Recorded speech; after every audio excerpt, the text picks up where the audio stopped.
নমস্কার, স্বাগত আপনাদের ত্রিপুরা নিউজ 8 এর পর্দায়। আমি আপনাদের সাথে আছি পূজা।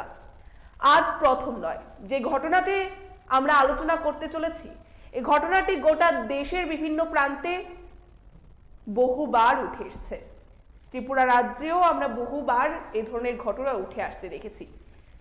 অর্থাৎ যে বিষয়টার কথা আমরা তুলে ধরার চেষ্টা করছি সেটি হচ্ছে নাবালিকা ধর্ষণ। কোনো মতেই যেন এই বিষয়ে দাগ কাটা সম্ভব হচ্ছে না। প্রশাসনিক আধিকারিকরা থেকে শুরু করে আইন ব্যবস্থা বিভিন্ন ধরনের পদক্ষেপ বা বিভিন্ন ধরনের ধারা হাতে নেওয়ার পরেও আমরা দেখতে পাচ্ছি যে এই ধরনের ঘটনা বা এই ধরনের ক্রাইম করেই যাচ্ছে যারা ক্রিমিনালরা রয়েছেন তারা। অর্থাৎ বলাই চলে যারা এই ধরনের নরপিশাচ রয়েছে তারা এই ধরনের কর্মকাণ্ড ঘটিয়ে চলেছে। মুঙ্গিয়াকামি থানাতে একটি কেস রেজিস্টার হয়, যে case number 18/2023 under section 376 POCSO case.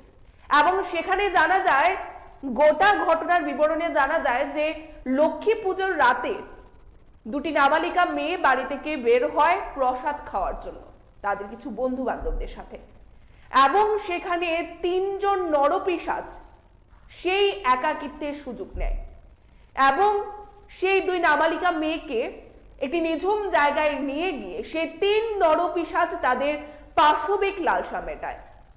এবং তার পরবর্তীতে প্রশাসনিক আধিকারিকদের কাছে যখন মুঙ্গিয়াকামি থানাতে সেই কেস রেজিস্টার হয়, পরবর্তীতে আমরা দেখতে পাই প্রশাসনিক আধিকারিকরা এবারে তড়িঘড়ি পদক্ষেপ গ্রহণ করে সেই 3 নরপিশাচকে গ্রেফতার করে। এ বিষয়ে কি বলছেন থানাবাবু, চলুন দেখে নেওয়া যাক। মুঙ্গিয়াকামি থানাতে একটা কেস রেজিস্টার হয়, case number 18/2023 under section 376 AD এবং 6 অফ পক্সো কেসে। কমপ্লেন হচ্ছে যে গতকাল লক্ষ্মী পূজার প্রসাদ খেতে বেরিয়েছিল 2 বান্ধবী, দুজনেই 17 বছরের নিচে। তার সঙ্গে তাদের বন্ধু ছিল, ছেলে বন্ধু 2 জন। তাদেরকে রাস্তায় পেয়ে সেই পাড়ারই একটা ছেলে ওই মেয়েটিকে এবং বাকি 2 জন ছেলেকে তাড়িয়ে দেয় ধমকি দিয়ে, ভয়ভীতি দেখিয়ে। তারপর ছেলেটার নাম হচ্ছে ক্ষিতীশ দেববর্মা, ডাকনাম পাঞ্চারায়। সঙ্গে অজয় দেববর্মা ছিল এবং সুবিকাশ দেববর্মা ছিল। সবারই বয়স 18 থেকে 20 বছর।